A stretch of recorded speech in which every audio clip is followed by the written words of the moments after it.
students, class 12 physics alternating current numerical question number first. Question number first of exercise is this: 100 ohm resistor is connected to 220 volt 50 hertz AC supply. एक 100 ओम का resistor है जो connect है 220 volt और 50 hertz AC supply से. What is first आपको calculate करना है RMS value of current in the circuit and second we have to calculate here what is the net power consumed over a full cycle. एक full cycle में complete cycles में आपका net power कितना consume होगा that is we have to calculate here. 100 ohm है, इसका unit ओम है, यहां पर रेसिस्टर भी गिवन है तो R is equal to 100 ohm first value. Second 220 volt AC supply है तो ये आपकी वी आरएमएस की वैल्यू बनती है तो V RMS that is equal to कितना होता है 220 वोल्ट. जब आपको 220 वोल्ट इतना हर्ट्ज एसी सप्लाई पर दिया होगा अल्टरनेटिव करंट सप्लाई पर then this will be value of V RMS. 50 hertz है, हर्ट्ज किसका यूनिट होता है फ्रीक्वेंसी का. देन एफ और we can express it frequency is equal to 50 hertz.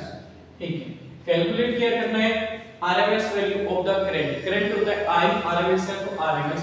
Then find, आपको जो फाइंड करना है we have to find here number first IRMS. ये तो होगा RMS value of current IRMS.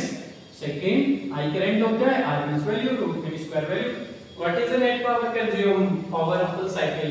मतलब P नेट निकालना है आपको तो दो चीजें निकालनी है.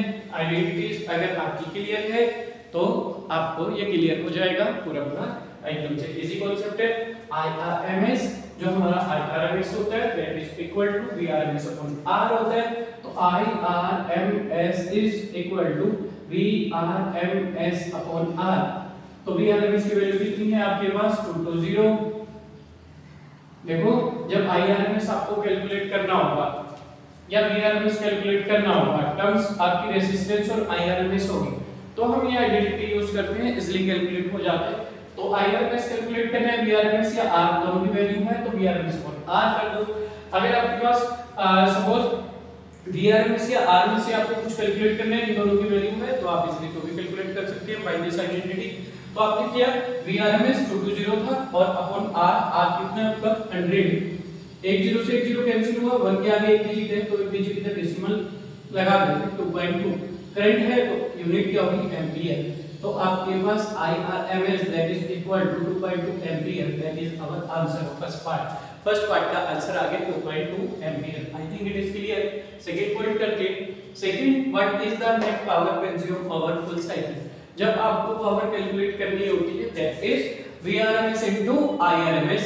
तो आपके पास P नेट होती है P नेट पावर जो निकालनी है ओवर अ कंप्लीट साइकिल. एक पूरी कंप्लीट साइकिल में अगर करंट हमारा फ्लो है तो कंप्लीट साइकिल में जो आप निकालते हैं P net that is VRMS into IRMS दोनों को मल्टीप्लाई कर देते हैं तो P VRMS इनटू IRMS. तो VRMS ये सारे कॉन्सेप्ट्स क्लियर किए थे मैंने स्टडी वाले कॉन्सेप्ट्स में तो यू कैन सर्च, आप सर्च भी कर सकते हैं तो हमारे लिंक पर. तो P net equal VRMS into IRMS. IRMS is 2.2. ये आपके पास IRMS की वैल्यू कितनी आई 2.2 और VRMS value of VRMS is 220.